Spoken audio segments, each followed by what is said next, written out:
I think a really important component of being an intelligent person is interest in learning things.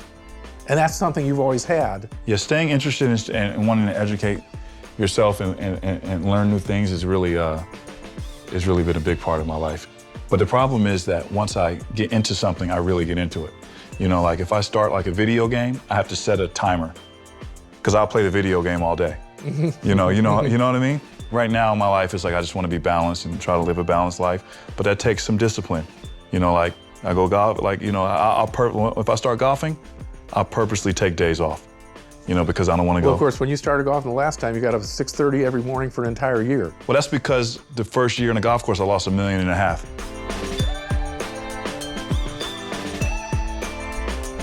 As you know, I made fun of you the way you played other games besides stud. You know, that stud was your game. You were a good player, especially you've always. I always was better at stud than you. I just wanted to clear that up, just so you know. Yeah. We'll move on from there. You were always as good at stud as me. Well, let me tell you, you used to have your wife drop you off at the club.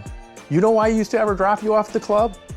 So you could have me drive you home and you could ask me questions about something. No, that's not true. That's a fucking lie. That is exactly what happened. That is not fucking true. That's what used to happen. That is not true, You don't remember dude. that? I can't believe you're even saying some shit like that. You don't remember that? Just because I respect your opinion doesn't mean I think that you're better than me. Okay, that's fair enough. For me, I was very intense. I wanted to win so bad. Like, I paid attention to every single detail of everything that was going on in the game. And yeah, you've been a focused person. And being focused and, like, you know, trying really hard, you know? Like, I didn't realize until I went through a phase where I wasn't trying very hard, I didn't realize how hard I tried. Yeah, you worked hard for sure. And tried at the table, you know what I mean? Like, by paying attention and being present and, like, you know, wanting to win that drive. You don't see many people with that, you know, like when I look. Well, of course. You know what I mean? And well, people even used to call it like the Phil Ivey stare or something, how intense you were. A lot of things like I took for granted, like being able to like understand people's energies and like body language stuff, and like, you know, I just knew intuitively.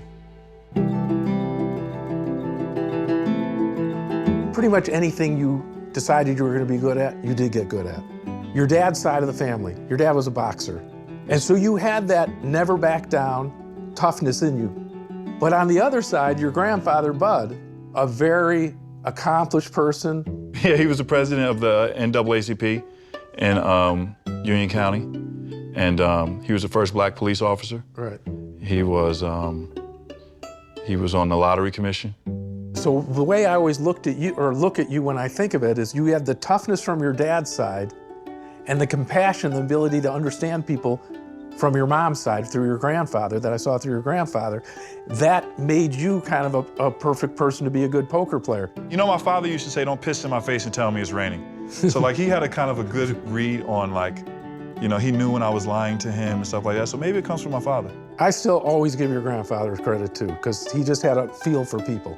Yeah, my grandfather had a very good feel for people, and he knew when somebody was bullshitting him as well. Everyone was against me playing poker in my entire family. Everyone had something to say, because, you know, again, poker got on TV like the first time I was 24, 25.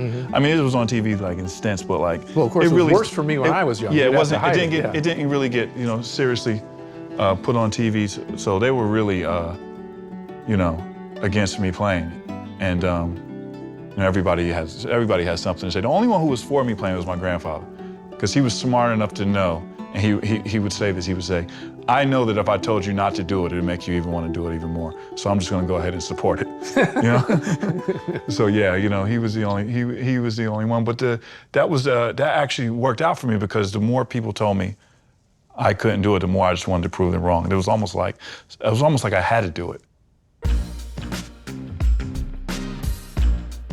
When I play a tournament or whatever, like at the end of it, I just feel relieved when I win. I never really experienced joy. No, I agree with you 100%. Because you expect to win. Part of it is you expect to win too. You know, I recently won like a short deck tournament in Sochi after not playing for quite some time. And you know, I got on FaceTime with my girlfriend and I enjoyed that moment with her, and I consciously made a decision to enjoy it. You know what I mean? And I think that's a big part of, like, you know, my growth is that, like, because I don't want to be like that. I don't want to be where it's never enough. You know what I mean? And I don't want to go back to that, to where, you know, I'm playing 16 hours a day for, you know, ever, and not experiencing the joy of the game. You know what I mean? Just because I have all these expectations of winning, and then when I win, only thing I do is feel relieved. Right. That's just the way it is. Yeah, it's the way it is, but you can make changes, you know what I mean? Like, for instance, like, you know, after I won, I FaceTimed some people very close to me, and we discussed it, and I started to feel good. I guess I got some joy out of it because I chased the joy. I would tell him, to whom much is given, much is expected, and to wake up. And time is precious, and there's a lot of good things that he could be doing, and a lot more better things, more positive things he could be doing in his life, other than some of the things that he did back then. But again, like, even though I would say that now, I wouldn't change anything. Well, I think one thing people don't understand is Phil has a really good sense of humor and is a fun guy to be around and have as a friend. I'm right here. But in the poker situation, he was very guarded. Like, he intentionally wouldn't show his personality. The only people who knew who Phil was were his close friends. And he was a totally different person to his close friends than to the public. And it would piss other people off that he was so quiet and that he wouldn't show himself. What people don't really realize is that that was a part of my strategy too. You know, like, when you're guarded or whatever, like, you know, like, and you don't really talk very much, you make people uncomfortable, right? And if you make them uncomfortable, they play worse. Right. I remember, it didn't have, you reminded me of what happened that first time you made the November 9. You said, I'm about to unleash something they've never seen before, and that's the talk. They've never seen me do, you remember telling me? And you didn't do it. Yeah, you ended up not unleashing it. I thought about it. But they're gonna see a totally different side. They're gonna see the trash talk side of Phil Ivey. Oh, I got it in me. I just don't really, it just depends. You know, somebody has to I have to really like the person, right? Or really, really dislike the person, like, to the point where. Okay, well, I'm gonna try to think, because you've done it to me, so I'm gonna try to figure out which one it is.